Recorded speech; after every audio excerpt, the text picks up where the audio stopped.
মা ইয়ান্তিকু আনিল হাওয়া ইন হুয়া ইল্লা ওয়াহিয়ুন ইউহা।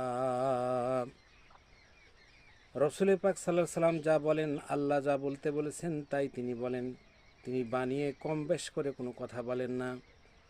আল্লাহর পক্ষ থেকে যে বার্তা হজরতে জিবরাইল আলাইহিস সালামের মাধ্যম দিয়ে আসে, আল্লাহ যা বলতে বলেছেন তাই নবী গোটা পৃথিবীর সমস্ত মানুষদেরকে বলে দিয়েছেন।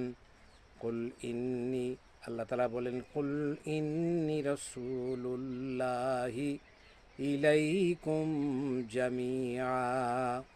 গোটা পৃথিবীবাসীর জন্য আমি হে রাসূল আপনাকে নবী হিসাবে প্রেরণ করেছি। সুতরাং রসুল অর্থনীতির ব্যাপারে কথা বলেছেন, রাজনীতির ব্যাপারে কথা বলেছেন, রাজনীতি তিনি করেছেন। হজরত আবু বকর রাজনীতি করেছেন, হজরত ওমর রাদিয়াল্লাহু তাআলা রাজনীতি করেছেন, ওসমান রাজনীতি করেছেন। এই জন্য কোরআনুল কারীম এমন একটি কিতাব, মুসলমানের এমন একটি ধর্মগ্রন্থ যার মধ্যে অর্থনীতি আছে, রাজনীতি আছে, সমাজনীতি আছে, পররাষ্ট্রনীতি আছে। বিধবাদের পাশে রসুল দাঁড়িয়েছেন, অসুস্থদের দেখতে গিয়েছেন, অসুস্থর সাথে তিনি শেয়ার করেছেন, সুখী দুঃখী মানুষের সাথে শেয়ার তিনি করেছেন।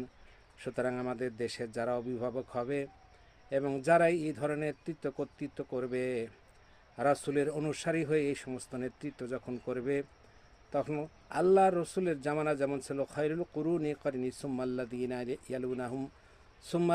ইয়ালুনাহুম, সোনালী যুগ যেমন আল্লাহ রসুল উপহার দিয়েছিলেন জাতির কাছে, ঠিক সৎযোগ্য নেতৃত্ব যখন এই দেশে আসবে, সারা পৃথিবীতে মুসলমানের সৎ নেতৃত্ব যখন আসবে, তখন সোনালী সমাজে পরিণত হবে। নতুবা কিয়ামত পর্যন্ত হাজার হাজার ওয়াজ হবে, হাজার হাজার তাবলিগ জামাত আসবে, কিন্তু এই ধরনের, যেমন আল্লাহ তাআলা বলছেন, ইম্মাক্কান্নাহুম ফিল আরদ ওয়া আকিমুস সালাত ওয়া আতুজ যাকাত, যারা মুসলমান নেতৃত্ব করবে, চারটি তাদের মিশন, চারটি তাদের ভিশন, চারটি তাদের কাজ, চারটি তাদের কর্মসূচি।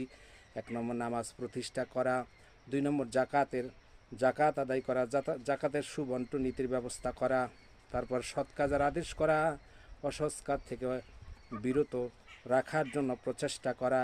এই চারটি কাজ যদি প্রতিষ্ঠিত হয়, সংসদে বিল উত্থাপন হয়, অবশ্যই আল্লাহর জমিনে আল্লাহর শান্তি, ফামান তাবিয়া হুদায়া ফালা খাউফুন আলাইহিম ওয়ালা হুম ইয়াহজানুন।